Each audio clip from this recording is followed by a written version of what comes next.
The David Pakman Show at davidpakman.com. So coming off of the massive winning that took place in Singapore on June 12th, when Donald Trump had his summit with North Korean leader Kim Jong-un, there are now discussions of a meeting with Iran. And when it comes to meetings with Iran, there is often a discussion about preconditions. What would Iran need to agree to ahead of the meeting in order to secure that meeting with American officials and American president? Donald Trump and his Secretary of State, Mike Pompeo, seem to be at direct odds as to what would be required. Donald Trump said at a joint press conference with the Italian Prime Minister earlier this week, no preconditions. They want to meet, I'll meet. On the other hand, Secretary of State Mike Pompeo said he's supportive of the meetings and listed specific conditions required for the meeting to occur. He actually had a list of 12 specific preconditions back in May.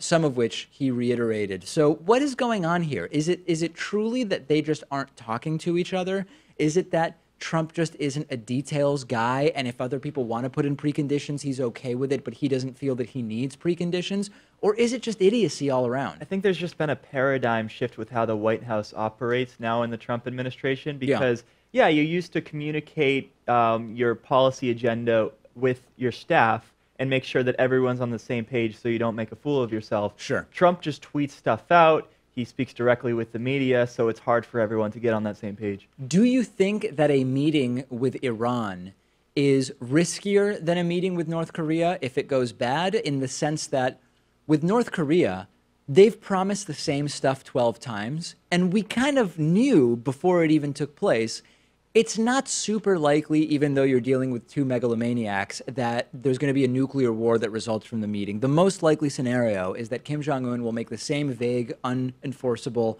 agreements or commitments that he's made in the past, and that it probably won't happen, although maybe it will. The risk, although some people caricaturized it into this cartoonish risk of nuclear war, it didn't really seem that big.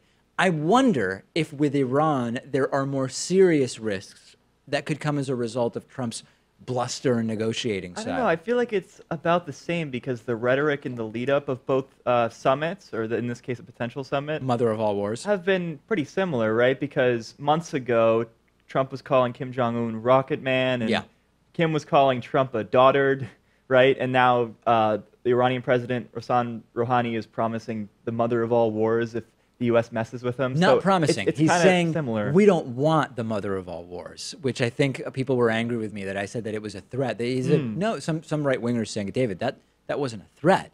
That was just him saying, none of us want the mother of all wars. It was the opposite of a threat. It was the goal of not having it. Come on. Geopolitically, that is considered a threat. So we'll see. I mean, the entire thing is going to ramp up again if this Iran talk stuff goes on. And to be super clear, I actually agree with President Obama that we should meet with people. And I'm not against meetings with North Korea in principle. I'm not against the president meeting with Vladimir Putin in principle. It's the specifics of the dynamics of Trump meeting with these people, being a captive of Russia, being totally uninformed on the details of North Korea. I have not changed my view that we should meet with people. Sometimes you do need preconditions in order for the meeting to make sense geopolitically. That's a debate we can have.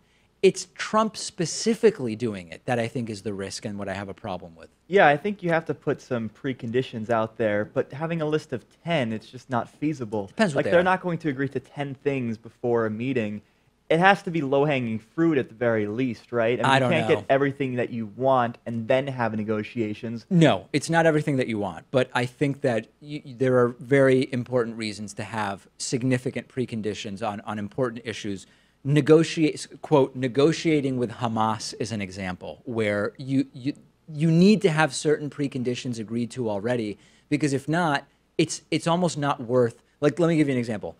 Would it make sense to have a meeting with Hamas if they don't agree to be open to recognizing Israel's right to exist? No, because there's no possible agreement that could come from it if Hamas is not at least open. They don't have to say we recognize Israel's right to exist, but they do have to say we're open to that if the negotiations go the right way. If they say no, why are you even sitting down with them? So not concessions right off the bat They don't have to be necessarily, concessions. but just the idea that you're open to making those concessions? One example.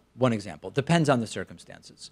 Let's talk about Mars. We have talked about what would it take for humans to be able to live on Mars. One idea is these kind of bubble habitats of science fiction lore, fame, whatever, notoriety.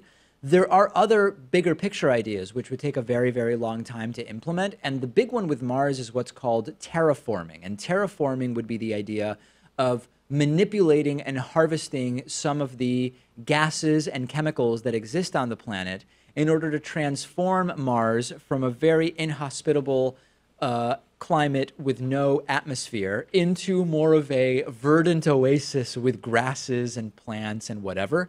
And the idea is if you put enough carbon dioxide into the air in Mars, the planet might end up forming an atmosphere kind of like the one on Earth. It would produce oxygen, it would warm up, it would create land that could be used for agriculture. And this is actually not a new idea. It's been in science fiction for a very, very long time.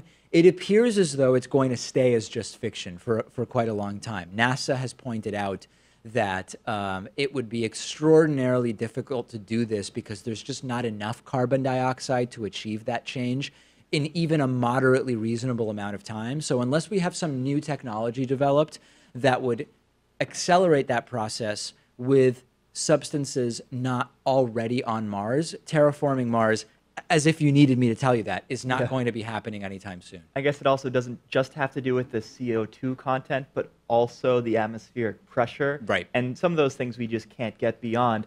I would hope that by the time we have the capabilities of terraforming a planet or a moon, we would also have the ability to get not only to Mars, but to planets that are farther away. Well, and then maybe we can terraform one of Jupiter's moons or Saturn's moons, right? Listen, one of those moons around Jupiter, humans need to stay away from it. It is very, very dangerous. Yeah, which one's that?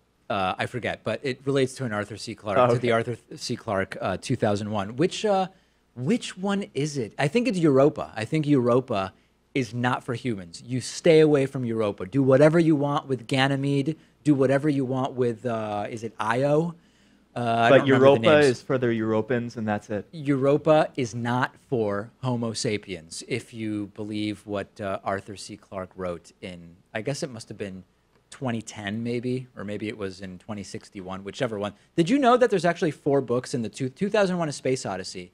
It's really 4 books. 2001, 2010, 2061, and 3001. Okay, I'm just going to ignore that last minute of the conversation and go into a different direction here. Okay. How are we just finding out about this now? I mean, people like I think Elon Musk have floated the idea, and many others, that we could one day terraform Mars. We must have known about the atmosphere problems. We must have known about like how much CO2 is there. Yeah, I think the news is that not all of we knew it, but there might have been the assumption that we were going to introduce some kind of unique technology that would accelerate it. Just using what's there, it's not going to be possible anytime soon. I guess that's the news. Maybe it's like a mathematical problem too. Like we can never really cure aging because by the time we come up with a solution for it, enough time would pass that it becomes like a mathematical time loop. I think it's the opposite. I think the idea of curing aging is if you can extend life expectancy by 366 days every year, then you reach what's called escape velocity for longevity. At least but that's I don't what think Aubrey we de can Grey get there. says. Well, we haven't gotten there yet, that's for sure. Aubrey de Grey thinks we can. We'll see, I guess. 3D printing guns. This has been a topic of more and more discussion. Vice has a whole documentary about 3D printing guns, and more than 1,000 people have already downloaded plans printed just a few days ago to print an AR-15 style semi-automatic assault rifle, according to the Office of Pennsylvania Attorney General Josh Shapiro. He's been fighting to keep 3D printed guns out of Pennsylvania. And there was an emergency hearing held over the phone on Sunday, and the Attorney General's office asked a judge for a restraining order which would block a website run by gun rights group Defense Distributed, which allows people to download these plans to make 3D guns. And Defense Distributed agreed to block specifically Pennsylvania IP addresses for a few days until there was a more formal hearing. This quickly, there's these different things happening at the state level to try to block the downloading of the plans. I think it's going to happen. I think it's going to be very legal or illegal, and we know illegally it's already happening. I think that 3D printed guns are going to be a new wave of problems within the gun safety battle. I think so too. The question is, for me, is censoring the blueprints a restriction on our First Amendment rights to free speech? And I think they probably are. Now, we can come up with like reasonable restrictions on the First Amendment. Yeah. Like if everyone gets the crowded theater example, or that you can't threaten someone. I think it would make sense to restrict that access from getting out, right? I don't know that it's as cut and dry whether there's a First Amendment issue with restricting access to those plans. It's similar to, there's a case, it's a famous case from either the 60s or 70s, a free speech case, that relates to a manual for making bombs with fertilizer and different materials. And it's not totally clear that it's simply a free speech right to publish a specific guide about how that's done. And I think along the same lines, you would make a similar argument when it comes to plans for 3D printing a firearm. I don't know that the constitutional free speech argument is that cut and dry. Yeah, I mean, I think it's acceptable to have restrictions on the First Amendment, and that would perhaps be one of them. You know, maybe it does cut away at what we think of as free speech, but if it's for the purpose of saving lives and preventing unregistered guns from getting out there, it does serve a greater purpose. How far does that go? That's always the question, because we can come up with policies that we could mathematically demonstrate would reduce crime, for example, or violence. That alone can't be the justification for restricting speech. That's the approach to guns in general, right? I mean, we know that if we have fewer guns in our society, we would have less crime. Right, the states with fewer guns have less crime. Countries with fewer guns, by and large, have less crime. Okay. But it becomes a pragmatic concern because it's so ingrained in our culture here, and there are more guns than people in the United States. Not everybody agrees with that, though. There could be a political disagreement. The one that's undeniable is just the mathematical, right? If there were no guns in the United States, people wouldn't die from gun violence, period.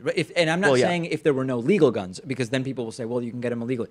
Mathematically, you won't have people dying from gun violence if there are no guns, but that doesn't mean we can just eliminate the Second Amendment. Well, one could say that's, you know, a little absurd to suggest there would be zero guns, because we can never fully ban them. It's more about restricting them and confiscating them to the point where you just have like a few. I don't know if a few is a few thousand or a million, but it's not many. We're very far from having a few right now, that's for sure. And it's mostly an academic discussion, but I don't know what the future of the 3D printing of guns holds, but based on everything I've read, I have a hard time believing we're really going to hold it back. It's sort of like, this is not an analogy, it's not a perfect analogy, but it's the idea of, were we really going to hold back the development of vehicles because the horse buggy drivers were going to lose their jobs? No.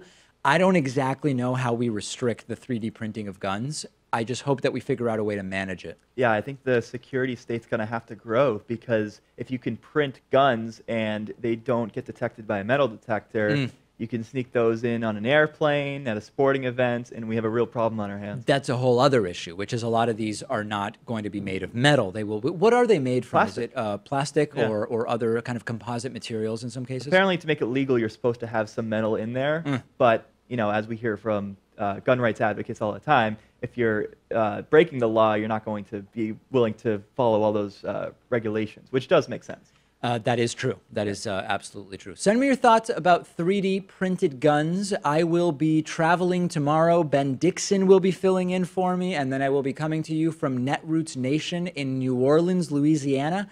I've never been to New Orleans. No luck. Looking forward to it. Have you been there? No, you haven't. been there. It's only a about 3.5-hour flight from Boston, nonstop flight. So that it's not it's like when I go to Vegas, it's just all day. Very, very long. Just 3.5 hours. I'll get there, and Sam Cedar from the Majority Report is going to be there. Some of the Ring of Fire guys are going to be there. Our friends from Free Speech TV are going to be there. I'll be doing some interviews. I'll be doing one or two shows from there. So it should be interesting. Elizabeth Warren will be speaking. It'll be a whole cast of characters for sure. Can you get me a trumpet as a souvenir? Do they sell trumpets there? In New Orleans. Oh, because of the music scene. Maybe they'd have some at the conference, yeah. All right. I carry on my luggage, so I don't think I could fit a full-size trumpet, but I'll mail you one back. How about that? So Ben tomorrow, I'll be back on Thursday. The David Pakman Show at davidpakman.com.